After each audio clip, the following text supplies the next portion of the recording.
بسم الله الرحمن الرحيم. الحمد لله رب العالمين، والصلاة والسلام على أشرف الخلق أجمعين، سيدنا محمد وعلى آله وأصحابه والتابعين ومن تبعهم بإحسان إلى يوم الدين. السلام عليكم. Chers frères, chères sœurs, nous allons aujourd'hui vous présenter un fait religieux extraordinaire, relevant de la mission divine de la fin des temps, qui sera conduite par le nommé Al-Imam al-Mahdi. Qui est Al-Imam al-Mahdi? D'abord, le terme Al-Mahdi signifie le bien guidé. Il s'agit d'un titre attribué à l'imam qu'Allah subhanahu wa ta'ala guidera dans sa mission de sauvetage de l'humanité. L'imam al-Mahdi est un personnage religieux qu'Allah enverra à la fin des temps, Akhir Zaman, pour sauver le monde. Ce faisant, il conduira les hommes sur le chemin de la lumière d'Allah subhanahu wa ta'ala, le chemin de la vérité. Il apportera en outre la paix et la justice dans le monde.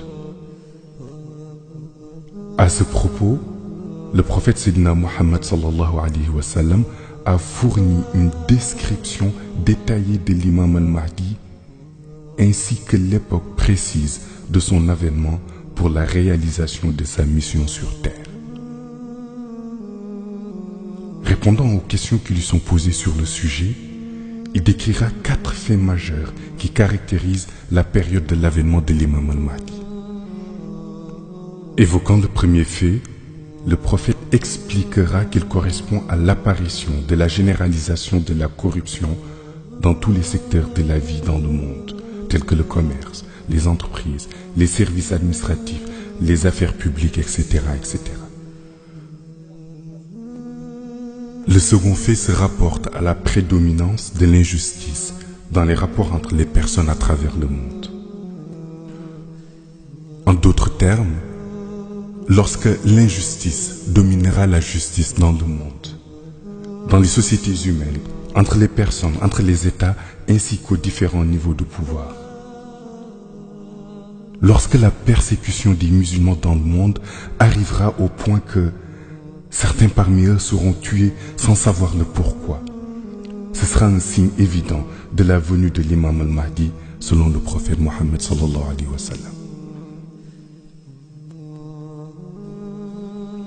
Cette prophétie peut aisément être constatée aujourd'hui dans les conflits armés en cours dans les pays musulmans, pendant lesquels des innocents sont tués, parfois avec leur famille, sans connaître la raison de leur mort.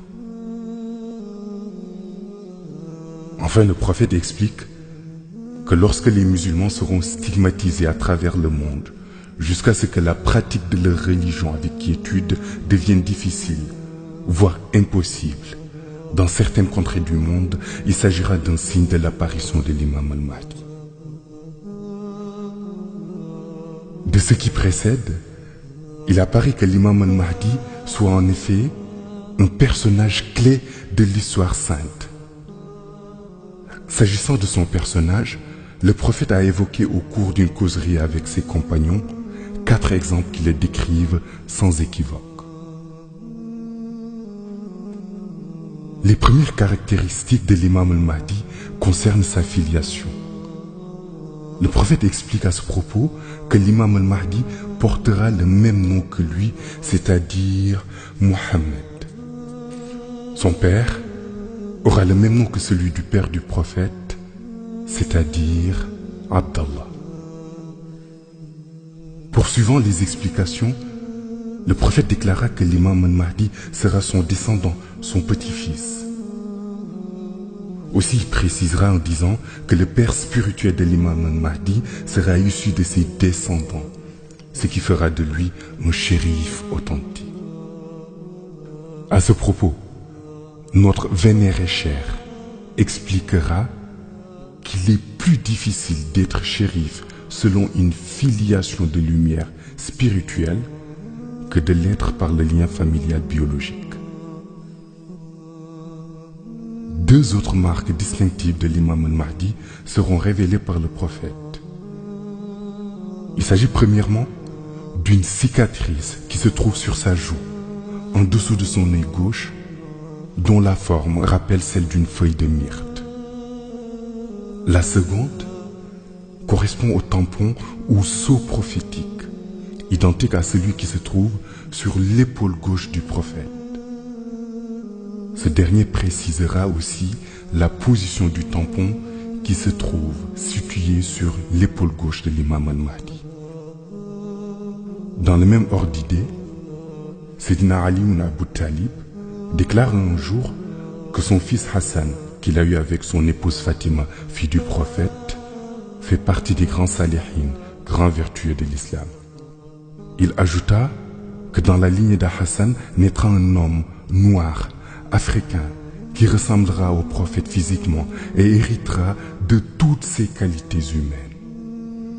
Sayyidina Ali ibn Abu Talib précisa ainsi que cet homme noir africain, descendant de Sayyidina Hassan, sera le futur imam al-Mahdi, décrit par le prophète Mohammed sallallahu alayhi wa sallam. Dans la même lancée, El Hajj Malik Sy, un grand érudit musulman, précisera que l'imam al-Mahdi sera adepte de la confrérie Tijani. Cette prédiction avait été affirmée au préalable par Mawlaya Cheikh Ahmed Tijani, petit-fils de Sayyidina Hassan et fondateur de la confrérie Tijani.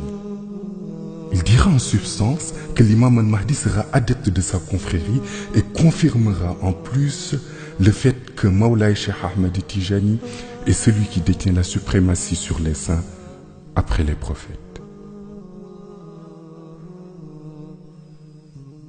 Aussi bien le fondateur de la confrérie Tijani que tous les autres savants musulmans ont par ailleurs confirmé le fait que l'imam al-Mahdi sera le calife de la confrérie Tijani et il recevra directement cette mission de calife par les soins de Mawlaya Cheikh Ahmed Tijani en personne. Cette transmission de la mission de calife de la confrérie Tijani à l'imam al-Mahdi se déroulera de façon identique à la transmission de la confrérie Tijani par le prophète Mohammed sallallahu alayhi wa sallam à Mawlaya Cheikh Ahmed Tijani. Pour rappel, le prophète avait transmis le flambeau de la confrérie à Mawlaya Cheikh en plein jour dans le désert de Samroun en Algérie. Concernant le côté mystique, il faut noter que la mission de l'imam al-Mahdi a été prédéterminée. Nous pouvons d'ores et déjà vous dire que c'est un noir originaire d'Afrique. La question qui se pose est alors de savoir comment peut-il être le descendant du prophète Mohammed alors qu'il est noir. Il est aussi bien le fils authentique de lumière du prophète que celui de Mawlaya Cheikh Ahmed Tijani. Ali ibn Abu Talib disait que la silsila, chaîne de transmission initiatique du Mahdi du côté Shahada, remonterait à Hassan. Si l'on suit la filiation de Mawlaya Cheikh, l'on constate qu'il est rattaché à Sayyidina Hassan. Le Mahdi a une particularité, car le prophète, en lui donnant la vie côté lumière, est son grand-père. Et Mawlaya Cheikh Ahmed Tijani, en lui donnant la vie dans les mêmes conditions, est considéré comme son père.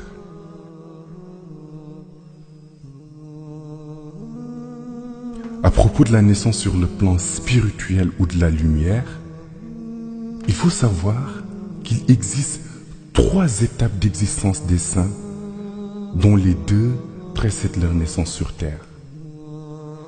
Le premier est l'étape Nourani, existence lumineuse.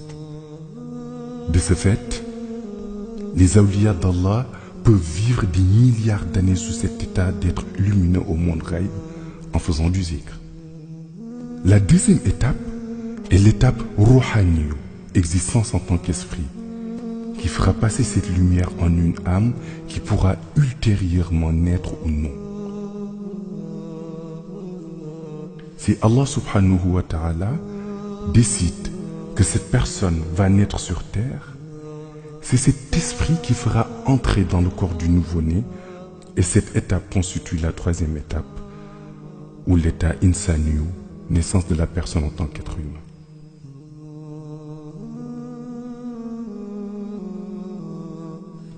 Il est un shérif authentique, car c'est Mawlaï Cheikh Ahmed Tijani qui l'a engendré en tant que lumière au monde Raïb, et il est son père spirituel. Il est donc descendant du prophète sur le plan spirituel, car Mawlaï Cheikh Ahmed Tijani est le fils spirituel du prophète Mohammed sallallahu alayhi wa sallam. Selon les révélations du prophète consignées dans les livres, l'endroit où habitera le Mahdi est entouré d'eau. Il vivra donc dans une presqu'île, ce qui revient à dire qu'il aura une ville qui lui sera dédiée. Lorsque sa mission débutera, il sera toujours accompagné par le Ruh ou l'âme de Cheikh Omar Foutiyou Tall.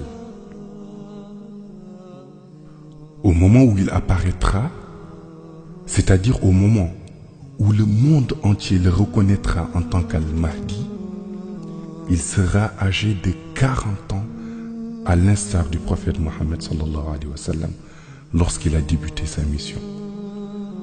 À 45 ans, il dominera la majeure partie du monde musulman, à l'exception d'une infime partie. Tout au long de sa mission, il confirmera la position de Mawlaï Cheikh Ahmed Tijani en tant que Khatmiya et Katmiya du prophète. Il sera l'imam de son temps.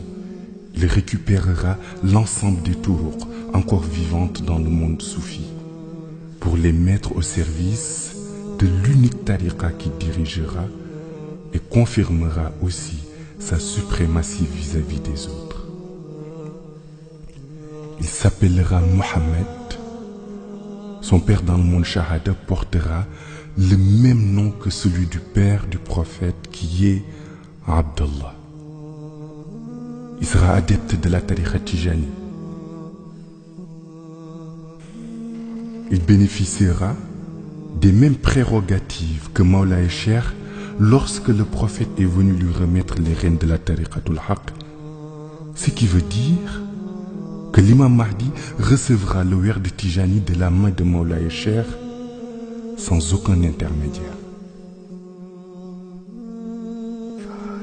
Il aura une cicatrice qui ressemble à une feuille de myrte sur la partie gauche de son visage, en haut des pommettes, presque à la hauteur de son nez gauche.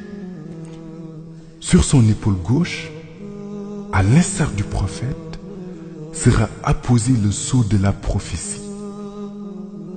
L'imam al-Mahdi est-il un prophète?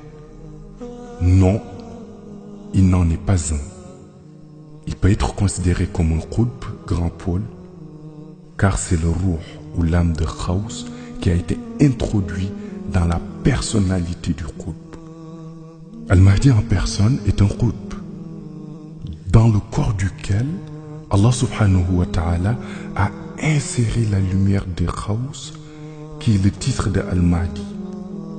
De ce fait, l'appellation Al-Mahdi est en réalité un titre, et il signifie le bien guidé. Qui donc guide le Mahdi? C'est le Wahyu. Explication.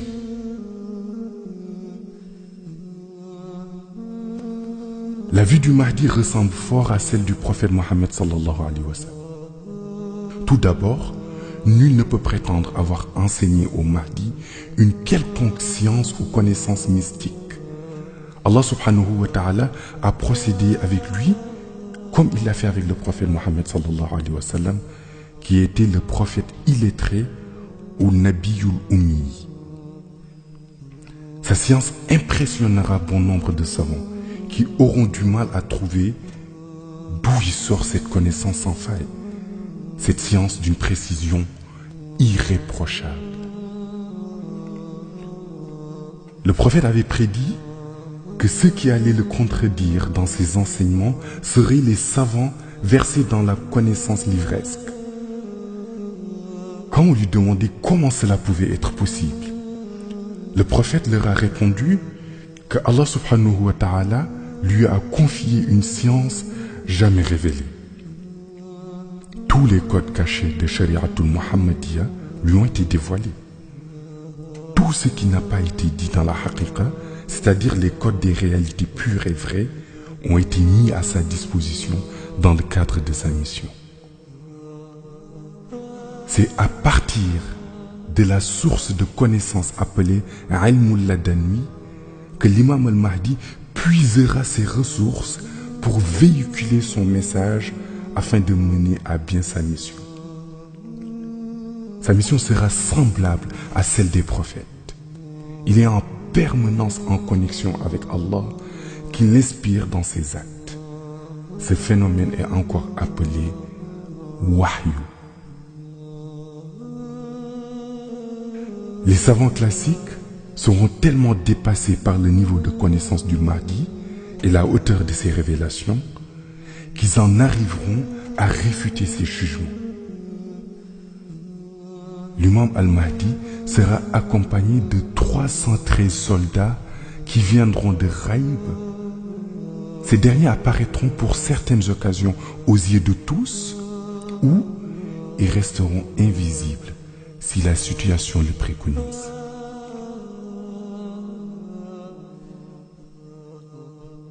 Certains pensent que l'imam al-Mahdi sera un cavalier sur son cheval, prêt à livrer des guerres.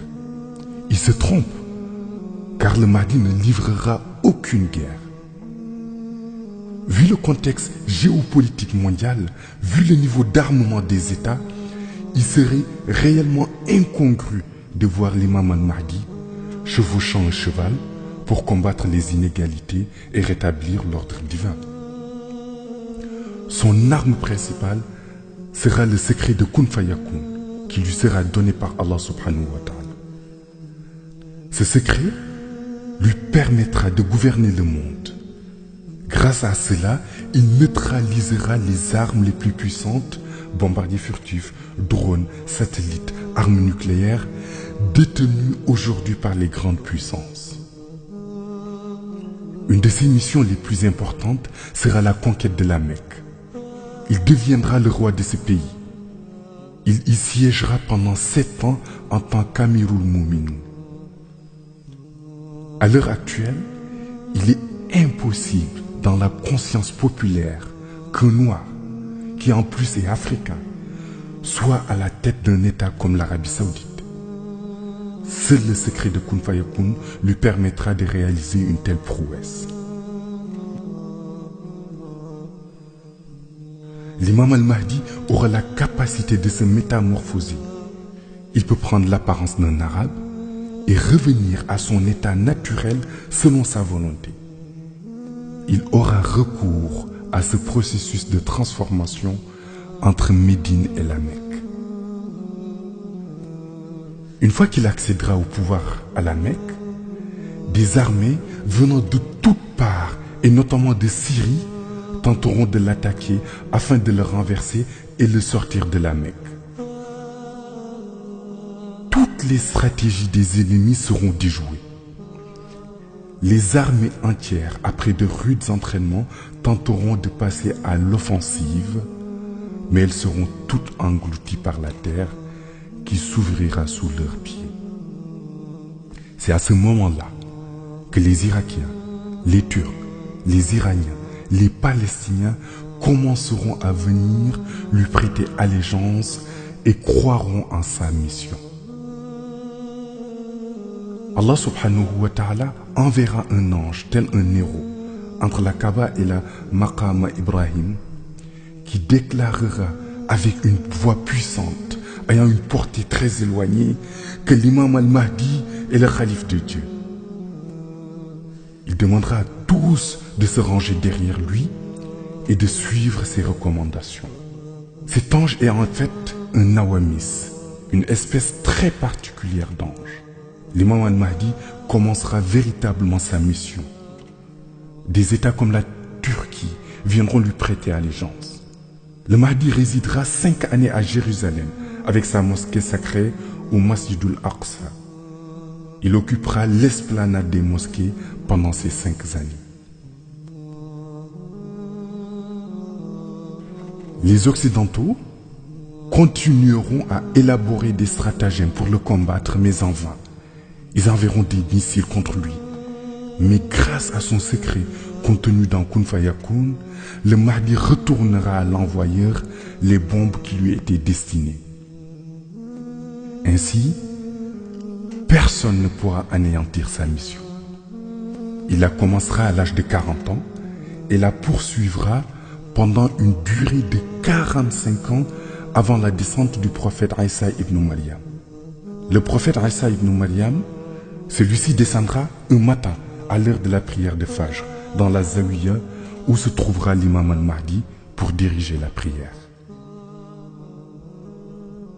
À l'arrivée du prophète Isa, l'imam al-Mahdi va reculer pour lui céder la place afin qu'il dirige la prière. Le prophète Isa, alayhi salam, déclinera cette offre et choisira de se placer derrière lui pour ouvrir la prière.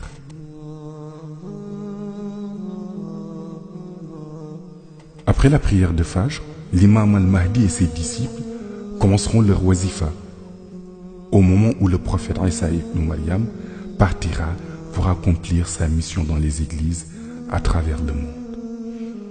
Le prophète Isa vivra encore 9 années pour terminer sa mission. Cependant, l'imam al-Mahdi vivra 7 ans après la venue du prophète Isa ibn Maryam. Ce faisant, ce dernier dirigera la communauté islamique pendant 2 ans après le décès de l'imam al-Mahdi, avant de décéder à son tour d'une mort naturelle. En effet, dans le monde Ghaib, il est indiqué que le prophète Isa ibn Maryam vivra pendant 40 jours lorsqu'il reviendra sur terre. Mais ces 40 jours annoncés dans le monde Ghaib correspondent en réalité à 9 années sur terre. Ceci parce que le mode de calcul dans le monde Ghaib se fait selon plusieurs règles que seul un connaisseur de ce monde peut traduire dans l'échelle de temps du monde Shahada, c'est-à-dire le monde ici-bas. Après ces 9 ans que vivra le prophète Isa ibn Maryam pour terminer sa mission et sa mort à la 9e année, commencera l'Apocalypse. Nous précisons ici que leur mort à tous les deux sera naturelle. L'imam al-Mahdi dominera en effet le monde entier et sera connu de tous. Ainsi, toute personne qui se déclare être le Mahdi se discrédite lui-même. Il est aisé de constater que des milliers de personnes se sont déclarées être l'imam al-Mahdi, ce qui s'est révélé faux, d'autant que l'imam al-Mahdi aura une mission universelle et aura une renommée mondiale. Rien qu'en Iran, plus de 3000 personnes sont en prison pour avoir déclaré qu'ils étaient l'imam al-Mahdi. Il faut cependant noter que l'imam al-Mahdi dont parlent les chiites est différent de l'imam al-Mahdi dont parlent les sunnites. Les chiites font allusion à leur 12e calife qui, selon les récits, était entré dans une grotte souterraine quand il était enfant. Les chiites attendent sa sortie de cette grotte. Les sunnites, quant à eux, parlent de l'imam al-Mahdi révélé par le prophète Mohammed sallallahu alayhi wa sallam et décrit comme étant le bien guidé par Allah subhanahu wa ta'ala. C'est lui le vrai imam. Et Cheikh Ahmed Tijani a déclaré qu'il sera son adepte et son calife dans la confrérie Tijani. En plus, il confirmera que c'est lui, Cheikh Ahmed Tijani, le détenteur du plus grand pouvoir divin après le prophète Mohammed sallallahu alayhi wa sallam. Malgré les innombrables annonces faites par des personnes se faisant passer pour être l'imam al-Mahdi dans plusieurs pays tels que le Sénégal, les États-Unis, la France, etc., personne ne se trompera sur l'identité du véritable imam al-Mahdi, puisque ce dernier prouvera réellement qu'il est l'imam al-Mahdi par le fait qu'il gouvernera le monde. Il dirigera les prières à Masjid al-Aqsa de Jérusalem pendant 5 années au cours desquelles il en fera son siège. Il siégera aussi à la Mecque pendant 7 ans où il dirigera les prières à Masjid al-Haram. les musulmans du monde entier, Pakistan, Indonésie, les pays du Maghreb, les pays arabes, ceux d'Asie, d'Afrique, d'Europe, etc. lui feront allégeance. L'imam al-Mahdi régnera avec le pouvoir de Kun Fayakun qui lui a été confié par Allah subhanahu wa ta'ala. Ainsi, tous les pays qui lui feront allégeance le feront suite à des miracles qu'il accomplira. Par exemple, il fera un miracle extraordinaire à Istanbul en Turquie, suite auquel l'ensemble du pays lui fera allégeance et le considérera comme étant leur guide suprême. C'est pourquoi quelqu'un qui déclare qu'il est l'imam al-Mahdi sans apporter les preuves attendues de ce dernier ne peut être crédible. Des dirigeants dotés d'une grande puissance militaire le suivront et seront sous son autorité. Les journaux, les télévisions et les organes de presse du monde entier feront la une de leurs publications sur les activités de l'imam al-Mahdi. De par le fait qu'il gouvernera le monde par son pouvoir qui lui a été attribué par Allah subhanahu wa ta'ala, l'imam al-Mahdi pourrait être assimilé au général des forces armées du monde, un véritable homme de pouvoir.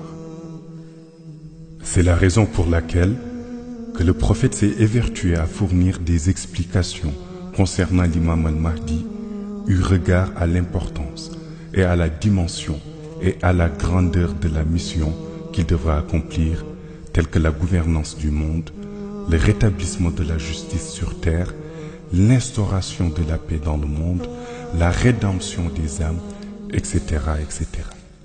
Lorsque l'imam al-Mahdi aura accompli certaines prouesses, telles que le siège à la Mecque pendant 7 ans et à Masjid al-Aqsa Jérusalem pendant 5 ans, lorsque des pays comme la Turquie et les autres grands pays lui feront allégeance,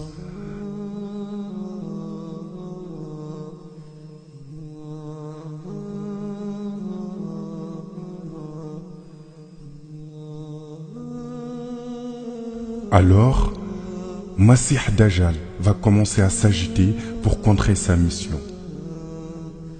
Dajjal sera un homme d'État, premier ministre d'un pays d'une très grande puissance militaire et nucléaire. En plus, Dajjal sera détenteur d'un pouvoir qui ressemble à celui de l'imam al-Mahdi qu'Allah va lui attribuer. Cependant, le pouvoir de l'imam al-Mahdi sera supérieur à celui de Dajjal. Ainsi, Dajjal aura le pouvoir de tuer une personne et de le ressusciter, et il le fera en public pour montrer son pouvoir et impressionner les gens.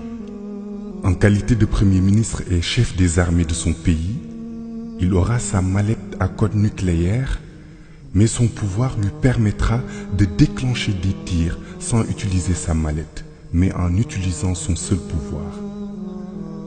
Dajjal sera aussi capable de neutraliser n'importe quelle arme. Avec son pouvoir et sa puissance militaire, il va s'engager dans une guerre à la fois psychologique et militaire contre l'imam al-Mahdi. Chaque fois que l'imam al-Mahdi sortira un pouvoir, Dajjal sortira à son tour un pouvoir similaire pour le contrer. Il parviendra d'ailleurs à détourner certains adeptes de l'imam al-Mahdi parce que soit ils ont peur de lui, soit ils sont impressionnés par son pouvoir. Certains iront jusqu'à le considérer comme étant le prophète Isa ibn Maryam alayhi salam, surtout à cause de la situation géographique de son pays qu'il dirige. Obnubilé par son pouvoir, Dajjal annoncera qu'il est lui-même Dieu. Lorsque Dajjal commencera à véritablement perturber la mission de l'imam al-Mahdi, Allah subhanahu wa ta'ala enverra le prophète Isa ibn Maryam qui descendra à l'heure de la prière du Fajr. Cet événement coïncidera avec la 45e année de la mission de l'imam al-Mahdi. Lorsque Isa sera venu et aura tué Dajjal, Isa ibn Maryam régnera pendant 9 ans. Il passera les 7 premières années en compagnie de l'imam al-Mahdi, au cours desquelles régneront la paix et l'opulence sur toute la terre. La nature sera généreuse, les arbres produiront plus et la pauvreté sera rayée de la surface de la terre. Par exemple, une plante qui produisait 100 fruits va produire désormais 1000 fruits. Cette abondance adviendra parce que le prophète Isa ibn Maryam aura de nouveau marché sur la terre et aura tué Dajjal. Ce sera une période de stabilité généralisée dans le monde, sous la direction de l'imam al-Mahdi pendant 7 ans. À la 7e année, l'imam al-Mahdi décédera et Isa ibn Maryam poursuivra la mission pendant 2 années encore pour décéder à son tour, et ça sera le début de l'Apocalypse. Tous les éléments qui étaient mécontents vont se déchaîner, tels que les vents violents, les mers qui vont quitter leur lit pour occasionner des destructions sur la terre. Le feu fera également sa part de destruction, ainsi que d'autres fléaux qui vont assaillir la terre. Dans cet avènement de l'imam al-Mahdi, les enseignements du prophète Mohammed sallallahu alayhi wa sallam ne peuvent passer inaperçus. Il disait en l'occurrence que l'imam al-Mahdi sera chauve, au visage lumineux. Il disait qu'il sera un jeune d'une beauté exemplaire, à l'image de la beauté du prophète Youssouf alayhi salam. Dans le même ordre d'idées, Maulana Cheikh Ahmed Tijani, enseignant à notre vénéré Seydou Mohamed El-Cheikh les connaissances relatives à l'imam al-Mahdi et à sa mission. Il disait en somme, l'imam al-Mahdi est mon fils, ce qui a fait penser à beaucoup de gens qui ne pouvaient être qu'un arabe, alors que la filiation dont fait allusion Maulana Cheikh Ahmed Tijani est une filiation de lumière. En d'autres termes, l'imam al-Mahdi est son fils spirituel. Aussi, l'idée qu'un noir puisse siéger à la Mecque est difficilement admissible, vu la manière dont les noirs sont sous-estimés dans le monde arabe. Cependant, Allah subhanahu wa ta'ala avait déjà donné à l'imam al-Mahdi le degré spirituel nécessaire pour lui permettre de réaliser sa mission, quelle que soit la couleur de sa peau. Enfin, comme cela a été écrit par plusieurs savants musulmans, le prophète Mohammed sallallahu alayhi wa sallam avait prédit la naissance de l'imam al-Mahdi vers l'an 1400 de l'ère musulmane. Et il commencera sa mission quand il aura 40 ans. Voilà l'histoire de l'imam al-Mahdi. Et il semble qu'il ne serve à rien de déclarer tout azimut que tel ou tel est l'imam al-Mahdi, puisqu'il se fera lui-même connaître par des preuves évidentes qu'il devra accomplir à travers le monde dans le cadre de sa mission universelle. Ce récit est tiré des enseignements de notre honorable cher Khutb al-Akhtab al-Kabir, Mawlaya Seydou Mohamed El-Cheikh. Assalamu alaikum wa rahmatullahi ta'ala wa barakatuh.